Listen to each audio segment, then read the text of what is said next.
If you're wondering how tough Indian accents are for Trump, he had to get a translator for it. Not for the language, for the accent. It is evident, Mr. President, people in India would be welcoming your decision to extradite Tahabur Rana to... I can't understand a word he's saying. what is your point of view about the Bangladesh? And what is the role that the deep state played in the situation in Bangladesh? The White House briefing room is a place where history is made, but it's also a room where 1,000 small, invisible dramas play out every single day.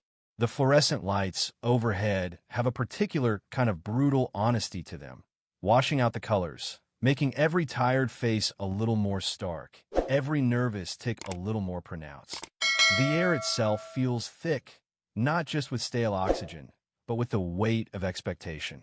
It's a space where a carefully phrased question can send shockwaves across the globe, and a clumsy one can end a career. It's a battlefield of words, and every journalist in that room knows it. For Ravi, our young Indian journalist, this was his first time on the front line. He was a rookie in the big leagues, but he wasn't without his mettle. He had earned his spot, clawing his way up the ranks of a hyper-competitive news agency in New Delhi, a place where deadlines are measured in heartbeats, and the pressure to get the story first is a constant, humming presence. To stand in that room, with his designated seat and name placard, was the culmination of years of relentless work, late nights, and sacrifices. He wasn't just Ravi anymore. He was a representative. His presence was a quiet testament to the growing influence of his nation on the global stage, a sign that the conversations happening in Washington now had to include voices from places far beyond the traditional Western capitals. The stakes were immeasurably high, and the pressure was a living thing, a palpable force that settled on his shoulders like a heavy cloak. He had spent the last 72 hours meticulously crafting a single question. It wasn't a simple yes or no query. It was a complex and nuanced inquiry about a new tariff policy the president's administration was considering, a policy that, if enacted, would have devastating consequences for a nascent Indian textile industry and ripple effects on American consumers. It was a question that required depth, context, and a genuine understanding of the intricate web of global commerce. He had rehearsed it a dozen times, mouthing the words in his hotel room mirror, trying to find the perfect balance between firmness and respect. He had run it by his editor back home, who had given him a single piece of advice: be clear, be concise, be unforgettable. But in that room, among the seasoned veterans of the press corps, the question felt fragile. There were men and women in that room who had been covering presidential administrations for decades, who had a shorthand with the aides, a history with the president, and an unspoken understanding of the rules of the game. Ravi was an outsider. He felt the curious glances from his colleagues, a mix of mild interest and casual indifference. He was a face and an accent that they didn't yet recognize. In a space built on familiarity and established hierarchy, this made him both a novelty and a potential target. He had no established rapport to fall back on, no history to lean on.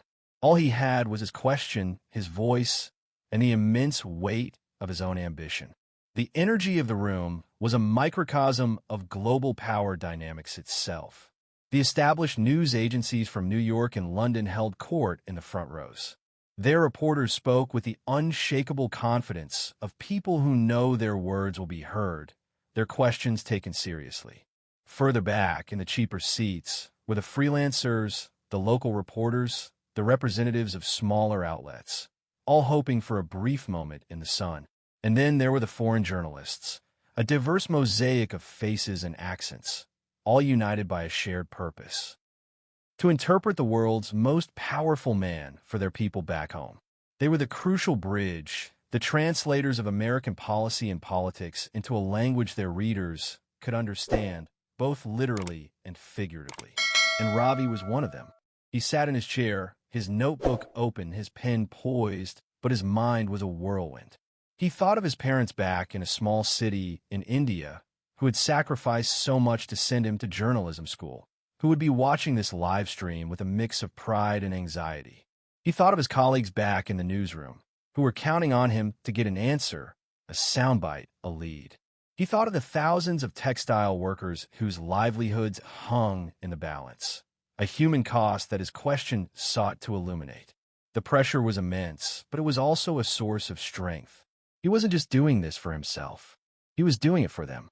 The doors to the room swung open, and the atmosphere changed instantly. The low hum of conversation ceased.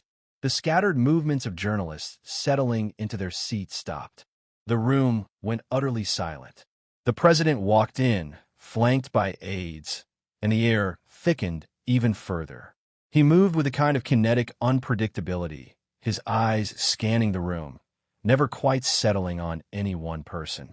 He had a reputation for being a showman, for turning a routine briefing into a spectacle, and the journalists in the room were like tightrope walkers, trying to maintain their balance in a space where the ground could shift at any moment. The briefing began, and a few questions were answered, each one a careful parry and riposte. The rhythm of the press conference was familiar, but today there was a feeling of something being off-kilter, a sense of an unspoken tension hanging in the air. The president, in his characteristic style, was meandering through an answer when his eyes landed on Ravi. The pause was brief, but it felt like an eternity. He pointed a finger, not at the usual, familiar face in the front row, but at the new, unfamiliar face in the back. "Yes," he said. "You." Ravi's heart leaped into his throat. This was it. This was his moment. He rose from his seat, his legs feeling a little wobbly, and steadied himself. He looked directly at the president, his years of training kicking in, pushing the fear aside to make room for his purpose. He held the microphone and began to speak. "Mr. President," he started, his voice clear and resonant, with the distinct, melodic lilt of an Indian accent. Regarding the proposed trade tariffs on imported textiles from India,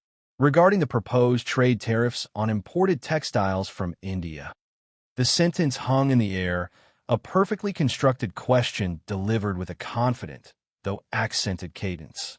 Ravi's heart was pounding, a wild drumbeat in his ears. He had done it. He had gotten a floor. He had started his question. The next few moments, he knew, would be crucial. The president would either engage, pivot, or dismiss. Ravi was ready for any of those outcomes. He had prepared follow-up questions for each scenario, but he was not prepared for what happened next. The president's head, which had been turned vaguely in his direction, tilted slightly. A strange, almost theatrical pause. It was a moment that seemed to stretch time itself, where the whirring of the cameras and the hushed scribbling of pens in the room seemed to go silent. The president's expression was not one of concentration, nor was it of thoughtful consideration. It was a blank stare, a look of complete and utter incomprehension. It was the look you give to a television that has suddenly started broadcasting in a language you don't recognize. But this was not a television. This was a human being speaking in a language they both shared, a language that was, for better or worse, the lingua franca of global power. And then came the line that would define the entire event. A dismissive wave of the hand, a gesture that brushed aside not just the words, but the man who spoke them. "I can't understand a word," the president said, his voice a low, growling rumble that carried with it the weight of his office. The words were simple, but their meaning was anything but. It wasn't a question of volume, as he'd sometimes claimed in the past. It wasn't a matter of poor acoustics in the room. It was, as he made explicitly clear in a subsequent, more pointed aside, the accent. A collective gasp, almost imperceptible, rippled through the room. It was a mix of shock and a kind of grim, exhausted resignation. The reporters who had seen this show before, who had witnessed the president's deliberate attempts to destabilize the predictable flow of a press conference, simply lowered their heads and kept writing. But for Ravi, the world seemed to stop spinning. The humiliation was not a quiet, internal feeling. It was a loud, public declaration. His years of hard work, his sacrifices, the countless hours spent perfecting his English.